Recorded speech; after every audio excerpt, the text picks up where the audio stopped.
con tu palabra, haznos que seamos receptibles a ella y la pongamos por obra, que eso es lo que tú más estimas, la ortopraxis, la práctica del Evangelio. Oh Dios, atrae los que son tuyos, haz una obra poderosa con tu palabra en los corazones de los amigos y en aquellas personas que se han retirado de tu Evangelio, Señor. Que hoy, a través de esta enseñanza, muchos puedan también, a través de las redes sociales, las cuales ellos utilizarán para ver, Señor, esta prédica, y los que oirán a través de la radio, puedan volverse a ti, Señor. Toca, Espíritu Santo, los corazones y hazles volver a ti, al único Dios verdadero sobre todas las cosas. Todo esto, Señor, te lo rogamos en el nombre precioso de tu Hijo Jesucristo, a quien sea la gloria por siempre. Amén. Gloria a Dios. Abramos nuestras Biblias así puestos de pie. La carta del apóstol San Pablo a los hermanos de Corinto.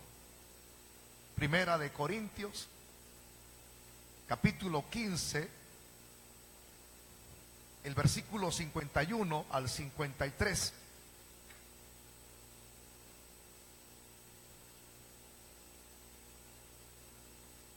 Vamos a leer todos juntos el verso 51. Dije capítulo 15 de Primera de Corintios. Cuando tenga la porción de la Biblia, entonces usted me responde con un amén, para leer los textos todos juntos. Dice el verso 51: he aquí os digo un misterio, no todos dormiremos, pero todos seremos transformados en un momento, en un abrir y cerrar de ojos, a la final trompeta.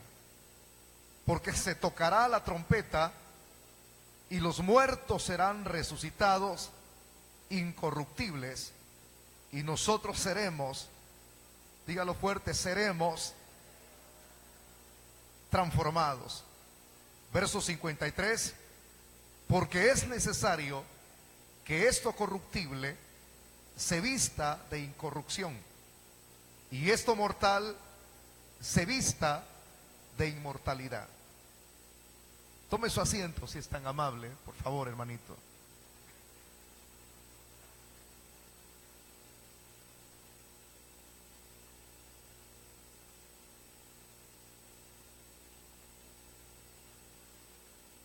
Dentro de lo que se estudia a la luz de la Biblia, uno puede observar que al escribirse todo lo que es este libro, es decir, esta colección de libros, porque eso es lo que significa de manera literal la palabra biblos, es decir, una colección de libros. Al escribirse esta colección de 66 libros, y uno estudiar, hermano, el tema, por ejemplo, de la inspiración de las Escrituras, uno comienza a observar cómo Dios usó diferentes tipos de autores a través del mismo Espíritu Santo, siempre respetando la cultura en la cual estos precisamente se criaron, nacieron.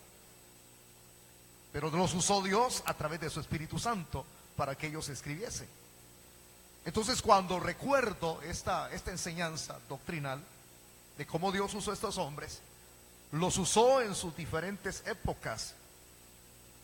Nosotros podemos observar nombres de personajes que vivieron en la época antiguo testamentaria. Ahí vemos los nombres nosotros de los profetas mayores y los profetas menores.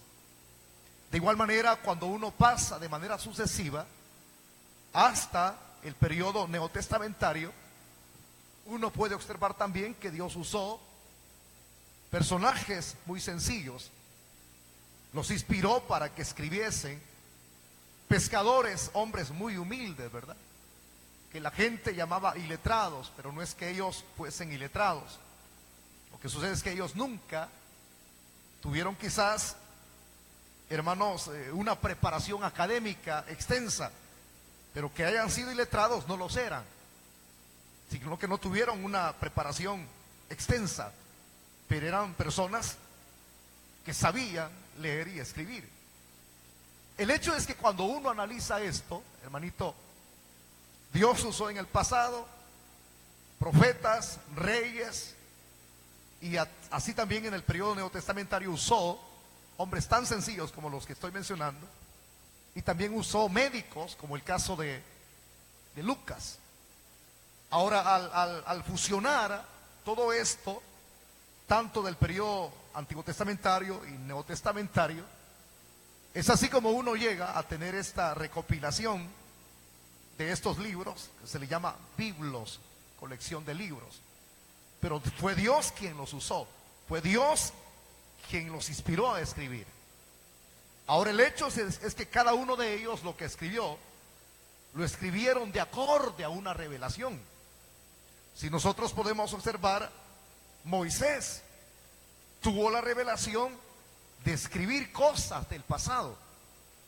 Él no estuvo en ese tiempo, porque alguien puede tener el interrogante, ¿verdad? ¿Y cómo fue que Moisés escribió si él, en ese periodo inicial, él ni había nacido? Todo lo que él escribió, lo escribió por pura revelación. Dios le dio revelación de todas las cosas del pasado, cómo todo inició en el principio. Por eso es que escribió un libro llamado el Génesis, donde todas las cosas tuvieron su inicio. De igual manera, si uno se va a lo que es el periodo neotestamentario, uno encontrará que Dios en ese periodo utiliza a otro hombre llamado Juan el teólogo. Lo usa para darle a conocer las cosas que vendrían en el futuro.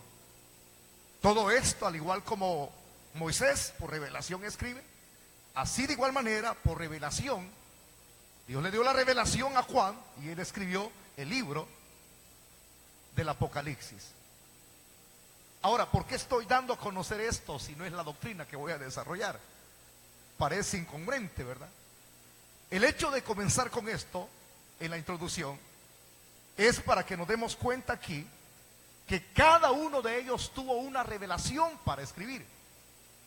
Así también cuando el apóstol San Pablo escribe a los hermanos en Corinto y escribe en sí, generalizando las 13 cartas, porque Pablo escribió 13 cartas en diferentes tiempos. Ahora, cuando él escribe esta carta a los hermanos en Corinto, les está hablando de un hecho tan trascendente que viene a ser como la esperanza bienaventurada de los hijos de Dios. ¿Cuál es esa esperanza bienaventurada? El arrebatamiento de la iglesia. Entonces, cuando él escribe, aquí vuelvo esto de manera exclusiva, a Pablo fue el único el cual Dios le reveló el arrebatamiento de la iglesia. Fue el único personaje en el periodo neotestamentario.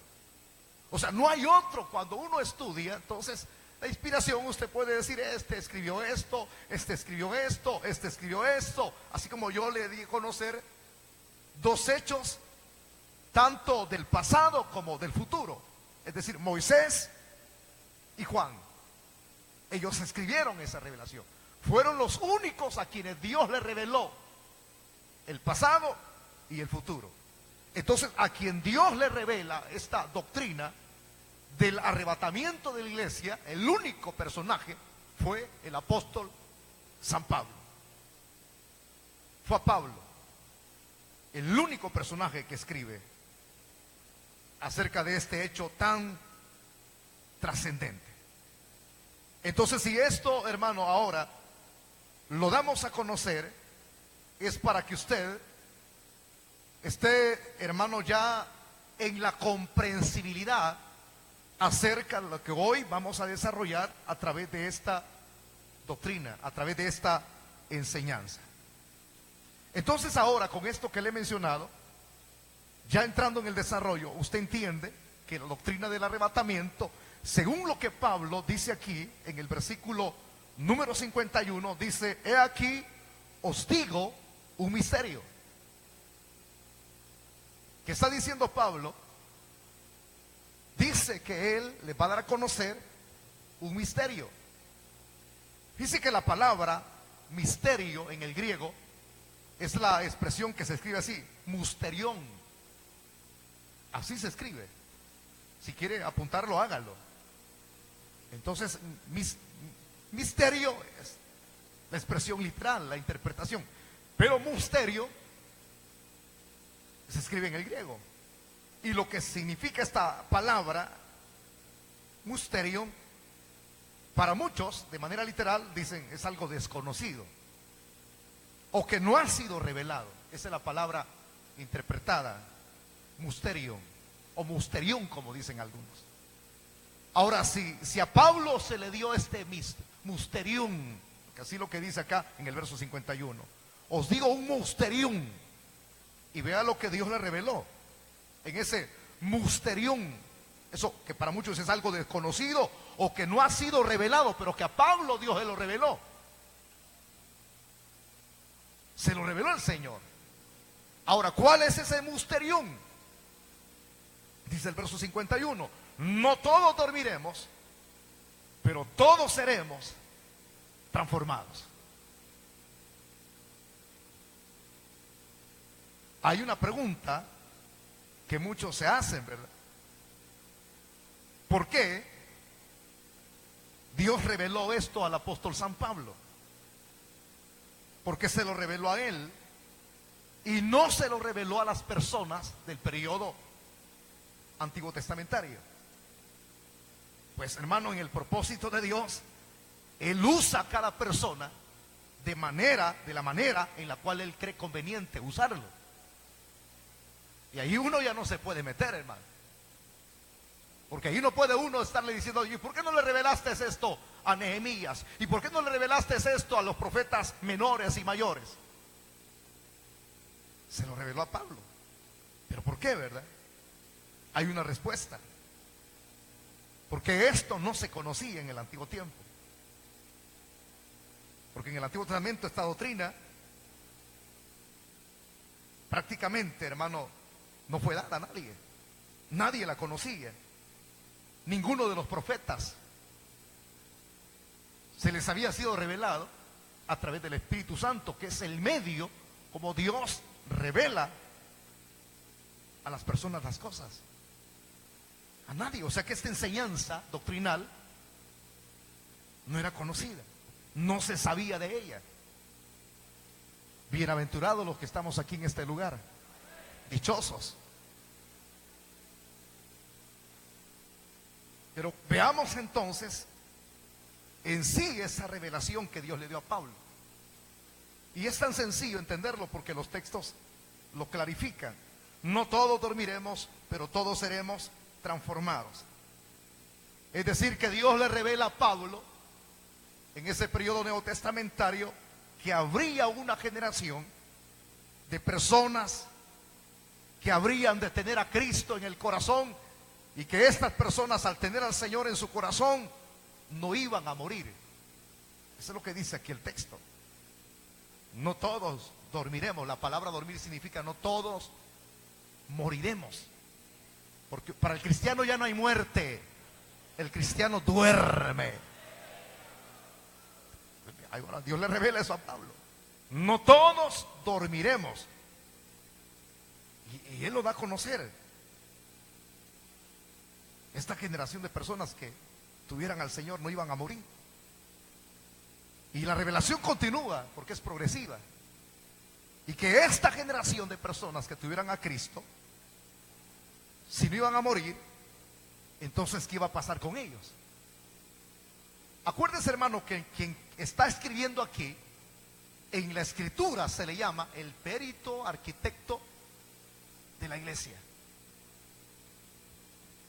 Y al hablar de Pablo, del perito arquitecto de la iglesia, estamos hablando de un hombre especial.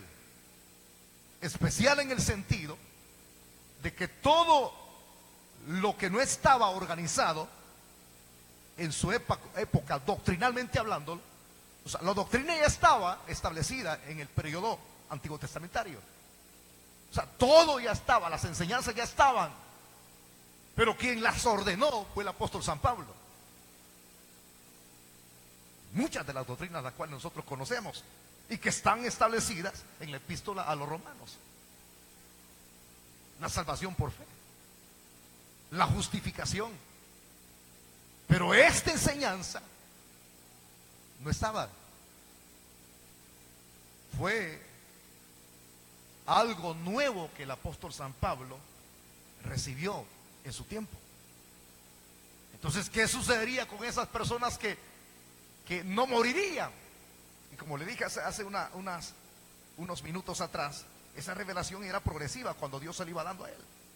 Y le revela que estos que entonces no iban a morir serían transformados, según lo que dice el verso 51. Pero todos seremos transformados. Es decir, está diciendo que esta generación de personas serían transformadas de un momento en un cerrar y abrir de ojos. Pero ¿cuándo se daría esto? Y eso es lo interesante. Lea por favor el verso 52. En un momento y un abrir de cerrar de ojos, a la final trompeta. Porque se tocará la trompeta y los muertos serán resucitados incorruptibles y nosotros seremos transformados. O sea, ¿cuándo sería o se iba a dar esa transformación? Aquí el 52 lo clarifica. Cuando Jesús viniera en el cielo, cuando se quedaría suspendido allí en el cielo, sería cuando esta generación de personas serían transformadas. ¿Para qué iban a ser transformadas? Para llevarnos con Él hacia arriba. Por eso le dije al principio, no voy a desarrollar lo que es el otro texto a los tesalonicenses. Eso me lo reservo para la próxima semana.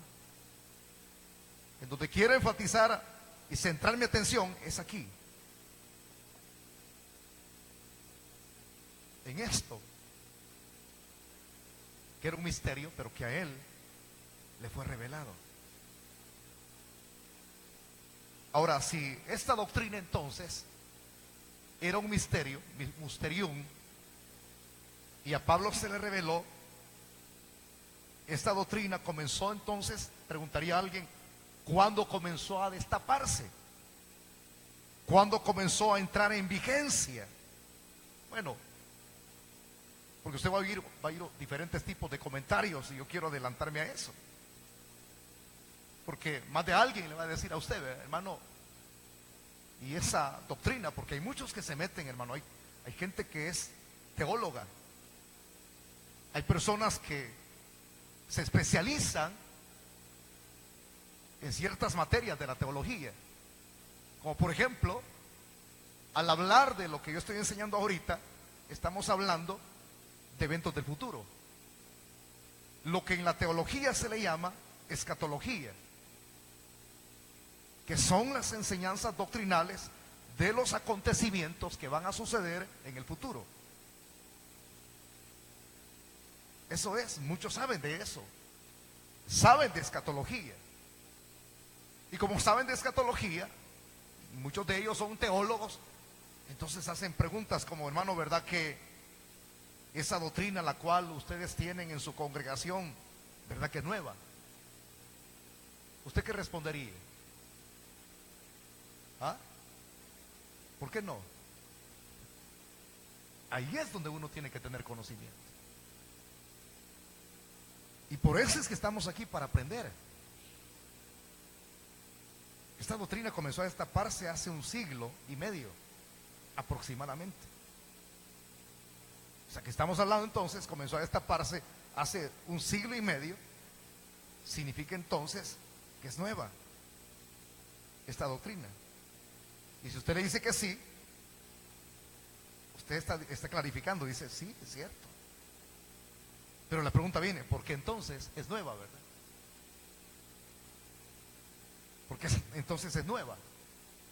Ahora, la respuesta la tenemos nosotros a la luz de la Biblia. Vayámonos al Antiguo Testamento, al capítulo 12 del libro de Daniel. Ahí quiero que usted lea. Quiero que lea conmigo el verso 4.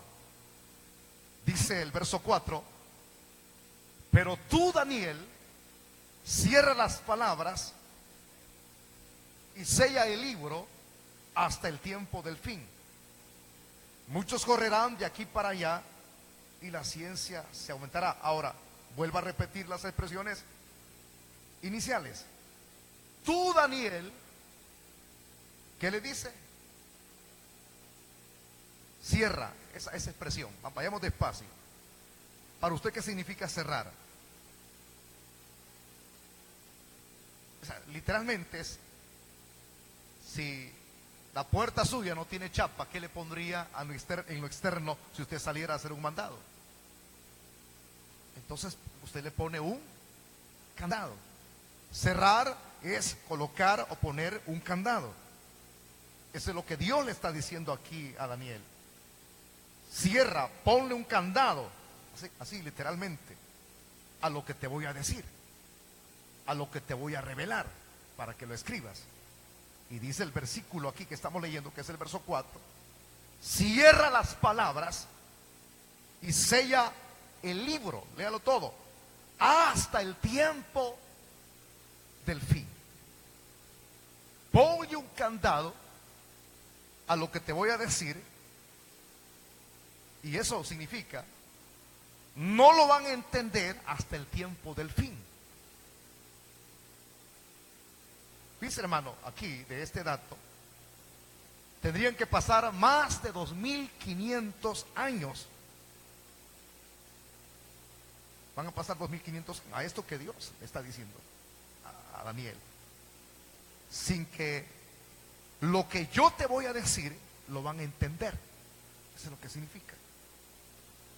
¿Por qué? Porque estas palabras están selladas. Cuando algo está sellado, significa que no ha sido revelado. Ahora entiende por qué esta enseñanza, esta doctrina, es nueva. Y no hay que andar peleando con nadie. Pero por ser nueva, alguien puede decir, entonces no tiene mucha significancia, no tiene peso. ¿Cómo que no? ¿Cómo que no tiene peso? Esto tiene peso.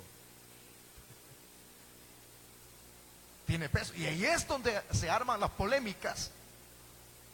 Y aquellos que dicen, entonces por ser nueva esta enseñanza, y es donde vienen muchos atrevidos, repito, arman polémicas y dicen, entonces yo no creo en eso. Eso es mentira, que hay arrebatamiento de la iglesia. Eso no es verdad. Porque eso no tiene peso de que tenga fundamento en el periodo antiguo testamentario. Muéstrenme ustedes textos. Podemos mostrar que sí dan aspectos que se dieron a conocer en el Antiguo Testamento, en donde se nos muestra que hubieron personas que fueron arrebatadas, y que eso mismo señala lo que habría de venir en el futuro con aquellos que tendríamos a Cristo en el corazón. Usted puede leer Génesis y puede encontrar en aquella porción que aquí hemos enseñado, porque estamos estudiando Génesis, dice que hubo un personaje que caminó de la mano con Dios. ¿Cuál es su nombre? No, correcto. Dice que por haber caminado de la mano con Dios, Dios se lo llevó para el cielo, en cuerpo, alma y espíritu. Se lo llevó para el cielo. Y la Biblia habla de otro personaje llamado Elías Tisbita. Dice que Dios lo trasladó al cielo en un carro de fuego. Aleluya. Eso nos muestra lo que Dios haría en el futuro. Con nosotros. Con nosotros. Con nosotros. Dios lo va a hacer. Entonces, por ser una enseñanza que Moisés dice, no, hermano. Y de hecho comenzó a destaparse, escúcheme. A destaparse. Es que estoy diciendo que ahí fue donde dio inicio, ¿no? A destaparse. Porque ya han pasado miles de años. Miles de años atrás fue cuando Pablo se le reveló ese misterio. Pero cuando comenzó a destaparse, a diseminarse, hace 1 siglo y medio aproximadamente. O sea que ya tiene miles de años esta enseñanza. Claro que sí, la tiene. Entonces, hermanos, hay que entender que mientras nos acercamos al cumplimiento de estas profecías, de estos misterios que Dios reveló a Pablo, el Espíritu Santo, porque aquí hay Espíritu Santo, hace 2000 años lo mandó Jesús. Él dijo, me voy, pero no los voy a dejar huerfanitos.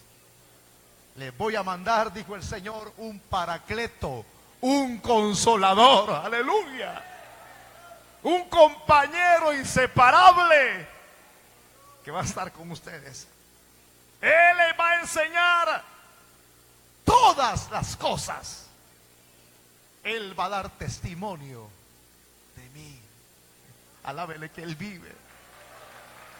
Entonces, como el Espíritu Santo vino al nomás el Señor, ascendió. Hablemos de ese orden. Asciende al cielo el Señor el día número 40 en el Monte de los Olivos. 10 días después de su ascensión al cielo, el día 50, el día 50, en la celebración de la fiesta de Pentecostés, el día 50 exactamente, cuando los 120 estaban reunidos, vino el Espíritu Santo para quedarse con nosotros. Como Él está aquí en la tierra, el Espíritu Santo, entonces todas estas profecías, es decir, lo dicho, lo revelado, el Espíritu Santo nos va a ayudar a entender. El Espíritu Santo es el que ilumina a una persona para entender las profecías. Si no hay iluminación, no podemos entender nada. Entonces, lo revelado de esos misterios, el Espíritu Santo nos va a iluminar para ir entendiendo, para entender lo que ya está revelado y a la vez entender la época en la cual estamos viviendo en la actualidad. Entonces, cuando usted entiende, dice, hay arrebatamiento mientras otros dicen, no hay nada. Y usted dice, ¿cómo no? Si aquí claramente lo dice, que no todos dormiremos, moriremos, sino que aquí dice usted, wow, qué grandioso, habrá una transformación. Y dice usted, Señor, ¿y esto para quién es? Y viene el Espíritu Santo, le da esa iluminación y le dice, esto es para ti, cabezón. Esa es una. Y la otra, el mismo Espíritu Santo le da a entender que estamos en el tiempo final. ¡Aleluya! Cuando esto tendrá su cumplimiento. O sea que ese misterio ya no es misterio para usted y para mí, sino que se nos ha sido revelado. Ahora entendemos ya, ¿verdad? Vaya, vamos un poquito adelantado. Entonces, levante su mano y diga, ahora entiendo lo que no entendía. Que cuando alguien discuta con usted aspectos escatológicos, dígale, tú no entiendes nada porque no tienes la revelación del Espíritu, la iluminación de Él. Porque muchos se cierran, que no hay, que el reino, que el kingdom now. No, señores, esta es una doctrina que Dios se la reveló a un hombre que fue perseguidor de la iglesia. Pero después de ser perseguidor de la iglesia, fue el que sentó la doctrina y nos dejó un legado de 3 epístolas. Qué herencia más grande la que este hombre nos dejó. Bendita herencia. Podemos entender la palabra, podemos entender lo que antes no entendían. Hoy sí podemos saber que el tiempo exacto se cumple y que el Señor viene por los suyos. Él viene pronto. Y aquí entramos ya en los últimos minutos de esta enseñanza. Entonces, si estamos viendo la doctrina del arrebatamiento de la iglesia, ¿qué es el arrebatamiento de la iglesia? Porque hay 2 expresiones de rapto o arrebatamiento. Pero fíjese, hermano, que la palabra arrebatamiento, hay una palabra que aparece en los originales de la Biblia. El Nuevo Testamento fue escrito en el griego. Y la palabra que aparece para arrebatamiento es la palabra arpazo. Escríbala. Arpazo. Y la palabra arpazo significa ser sacado o arrebatado súbitamente o con fuerza. Eso significa la palabra arpazo. Arrebatado, sacado súbitamente o con fuerza. ¿Cuándo se va a dar esto? Según lo que enseña la Biblia. ¿Cuándo se va a efectuar este evento? ¿Cómo va a suceder? Bueno, el tiempo nadie lo sabe. Ese es lo primero, ¿verdad? Nadie sabe el día ni la hora. Solamente Papito que está en los cielos. Nadie sabe el día ni la hora. El Señor mismo enseñó eso. Nadie sabe el día ni la hora. Pero Él nos enseñó a los hombres que fueron sus seguidores cuando Él estuvo aquí, hace 2000 años. Pero eso que les enseñó a ellos quedó plasmado en esta colección de libros. Él dijo que nosotros teníamos que estar a la expectativa. La frase es esta: velad y orad, porque no sabéis cuándo será su venida, el retorno del Hijo del Hombre. Velad y orad, velad y orad. Es decir, oren. Y la palabra velar significa estén a la expectativa, como el centinela. Ya casi se construye el templo en Israel. Ya están los sacerdotes que van a fungir ahí adentro, sirviéndole a Dios. Ya está esto, ya está lo otro. Ya casi. Estemos a la expectativa. Estemos a la expectativa, como la atalaya. Mientras muchos duermen, estemos despiertos. Despiertos, velando y orando, velando y orando, velando y orando. Mientras muchos dejan de congregarse, mientras muchos se van al pecado, mientras muchos se van a la desgracia, tenemos que afirmarnos. Estar alerta. Si usted no es ganador de almas, vuélvase ganador de almas. Si usted ha caminado flojo, deje de ser flojo. Si usted es aguado espiritual, ya no sea aguado espiritual. Tenemos que estar calientes con el fuego de Dios. Tenemos que tener encendida la lámpara llena de aceite. Se fue el hermano. Pues detrás de él voy yo. No sea flojo. Afirme sus pasos. Pablo, cuando escribe en una de sus epístolas a los hermanos en Éfeso, les dice que tenemos que estar firmes. Firmes. Y así tiene que ser nuestra condición como cristianos. Entonces, hermanito, nadie sabe el tiempo. Si usted ha oído personajes que dicen, en marzo del 2018 viene Cristo. El que está dando fecha es un falso profeta. Ni pueden dar nombres ni tan siquiera de quién es el anticristo. Nadie.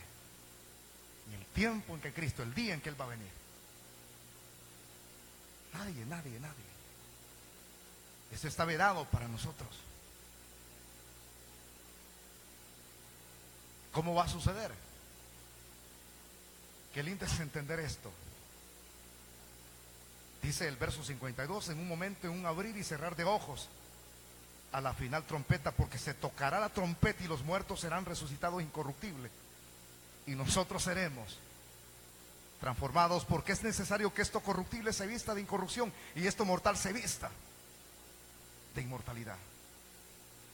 Cuando esto corruptible se haya vestido de incorrupción y esto mortal se haya vestido de inmortalidad, entonces se cumplirá la palabra que está escrita: sorbides la muerte en victoria.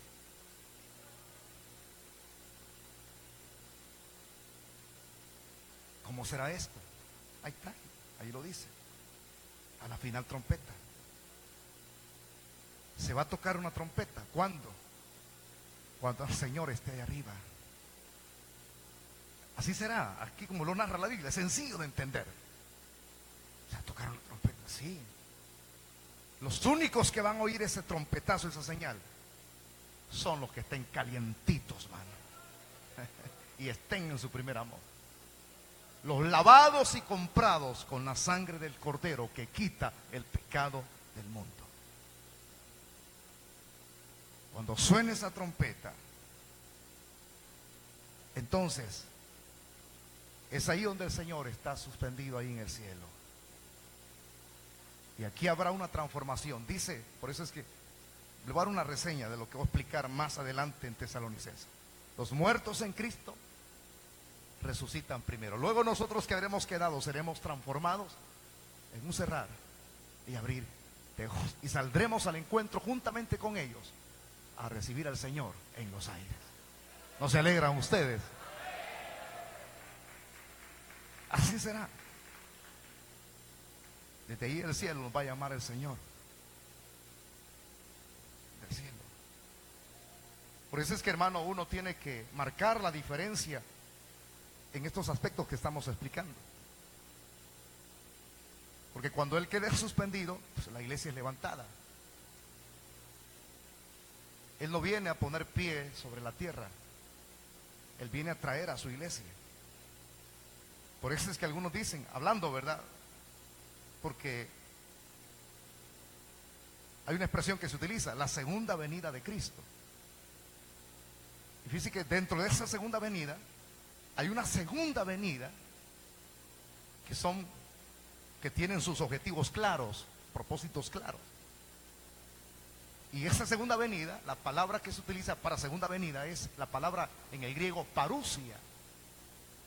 Y ahí se marca la diferencia. Pero muchos estudiosos de la Biblia, muchos teólogos mezclan esas dos partes. Dicen, uniendo las dos piezas, el arrebatamiento con la parousia, arpazo con la parousia, ambas son la misma. Y fíjese que no, hermano. No hay que mezclar, hermano, el agua con aceite. Y si usted mezcla el agua con aceite, ahí se marca una diferencia en la botella, ¿verdad? Porque hay una división. Entonces, si alguien dice, no, si solo agua lleva, no, pero cuando está el aceite adentro, ahí se ve la diferencia, que es agua y que es aceite. Entonces, en este caso, se marca una diferencia y las dos expresiones en el griego la marcan. Una cosa es la parousia y otra cosa es arpazo. Entonces, en el arpazo, él queda suspendido. Nadie le ve. Ahí hay diferencia. Nadie le ve. Él no pisa tierra, ningún ojo le ve. Los únicos que le vamos a ver somos nosotros. Ahora, ¿cuál es la diferencia entonces ahí? En parousia, dice la Biblia, que Él viene y donde va a sentar su pie, geográficamente, a la luz de la Biblia, es en el Monte de los Olivos. Y cuando Él ponga su pie, se parte en dos. Ese lugar, lea la Biblia, ahí está contenido eso. Entonces, Él pisa sus pies. Otra diferencia, en su parousia, nosotros venimos con Él. Con Él. No viene Él a traernos, nosotros venimos con Él, detrás de Él. crees en la parusia, todo ojo le verá. Todo ojo. Allí, desde allí entonces se marca la diferencia. Está esa diferencia. No es lo mismo arrebatamiento con su segunda venida. Nosotros los cristianos no esperamos la segunda venida de Cristo. Usted y yo esperamos el arrebatamiento de la iglesia.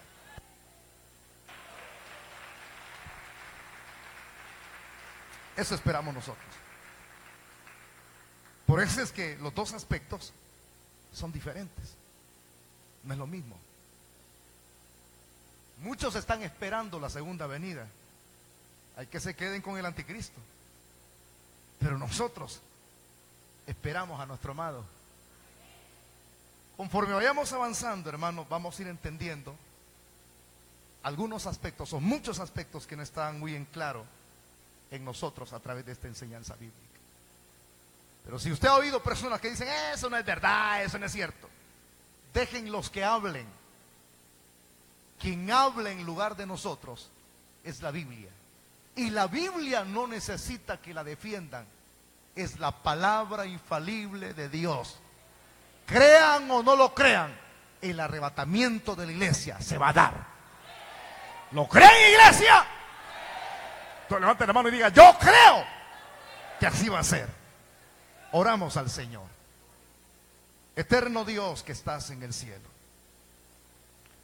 Señor, te damos las gracias por esta enseñanza, Señor, que nos has concedido iniciar en esta noche.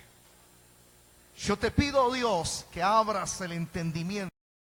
En las tinieblas huyan ante ti. Ministerios Asociados, la palabra que cambia, internacional, presentó la poderosa palabra de salvación. Él venció la muerte y vive para siempre. Dios no está muerto.